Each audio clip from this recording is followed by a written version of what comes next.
Hello everyone and welcome to Sunburned Albino Reviews Luigi's Mansion 3. SMPF scale is on the screen, judging it by the story, mechanics, polish, and fun. S is the best, F is the worst. Let's get it, starting with story. Mario and his subordinates is not a franchise that's super well known for weaving a complex and engaging tale. I don't think any of us go into a game like Luigi's Mansion 3 expecting our craniums to be expanded. The story is usually more just a backdrop for excellent gameplay to shine through, and that's pretty much what's going on here too. You would think Luigi and them would be skeptical of winning their second or third random mystery luxury sweepstakes in a row, but nope, the whole crew piles into the bus to go stay at a super grand hotel and are shocked to find that it's all a trick to lure them into a trap like last time and the time before that and probably next time too. Everyone but Luigi is trapped in a painting by King Boo, who is working with the ghostly owner of the hotel, and it's once again up to the scarediest Mario brother to spend 15 hours being the exact same level of terrified throughout the entire game without ever getting used to it and rescuing his compatriots in the process.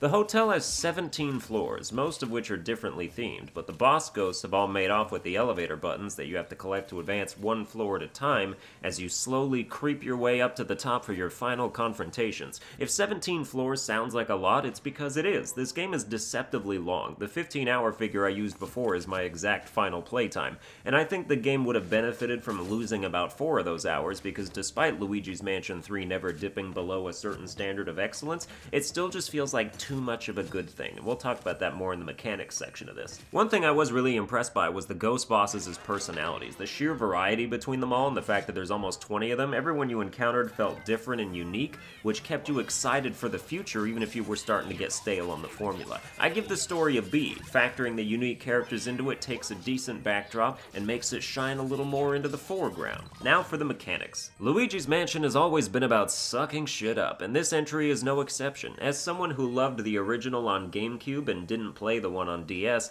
Luigi's Mansion 3 steps up the game in all the right ways and really feels like a stellar experience. A lot more of your environment is suckable, to the point where you basically enter every room and cosplay as the janitor, stripping the entire area dry and never letting your finger off the suck button, which is very satisfying for people with OCD who are going to find themselves a little manic once the game introduces sandy areas.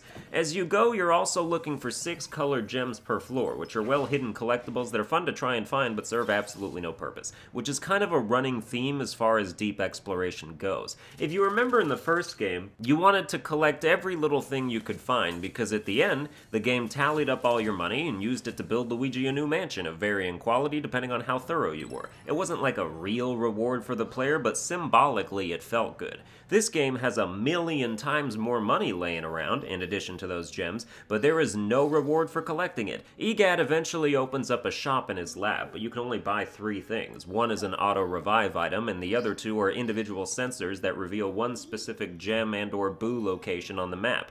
But gems and boos are pointless, so you're paying for some additional ease in collecting things you don't need to be collecting. This makes your money feel worthless, because it is, and that's something you discover like a third of the way into the game, which makes every subsequent puzzle and hidden area feel empty. And that's a damn shame because they're otherwise fantastic. If there was actual worthwhile stuff in them, they'd be top-notch distractions and intellectual rewards. This game is incredibly well designed, and I won't take that away from them, but there's really no reason not to just speedrun the entirety of it and ignore all the extras. As far as ghost sucking goes, the combat is made easier thanks to a new slam move you can perform on ghosts to absolutely decimate them and other ghosts you hit with them. You're gonna be slamming all day long, so get used to it. Different kinds of ghosts require different methods of stunning. Some you can use your flashlight, some have to have their equipment knocked off first, some have to be sucked from behind. The variety is fine enough, but sucking up regular ghosts has never been my favorite. I've always liked the puzzles and hidden areas, which I still did, even though I knew it was fruitless, because as the player, if the game won't give you a reason, you gotta make one yourself. This game really shines in boss battles, though. They start out simple and low-key enough, but the further you go, the more wild the encounters become. You could be doing something as simple as throwing luggage back at a bellboy, or something as cool as using bombs to incapacitate a shark ghost that can possess an entire pirate ship.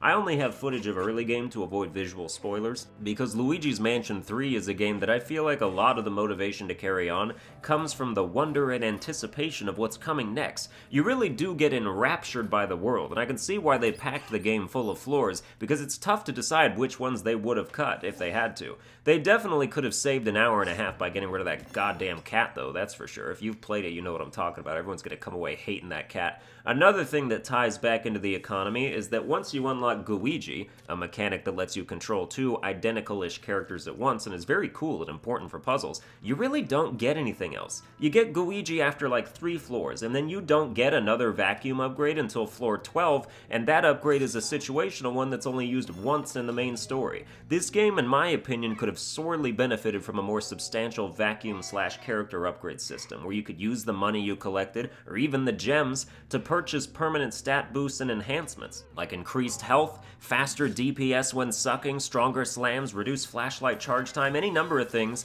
that really would have tied the whole experience together. Instead, you have this bare-bones sort of existence that is very solid, don't get me wrong, but it doesn't evolve as you play the game, and you're the same person on floor 4 as you are on floor 15. There's also online multiplayer, which I've only played one mode of, but the Scare Scraper lets you go through floors of randomly generated ghosts with up to 4 players and friends with different clear goals, like suck up a certain number of ghosts, or rescue some toads, and it's fun for like an hour and then you're done. I have to give the mechanics a B, which pains me because if it had the stuff I talked about, it would be an S guaranteed. Moving on to polish.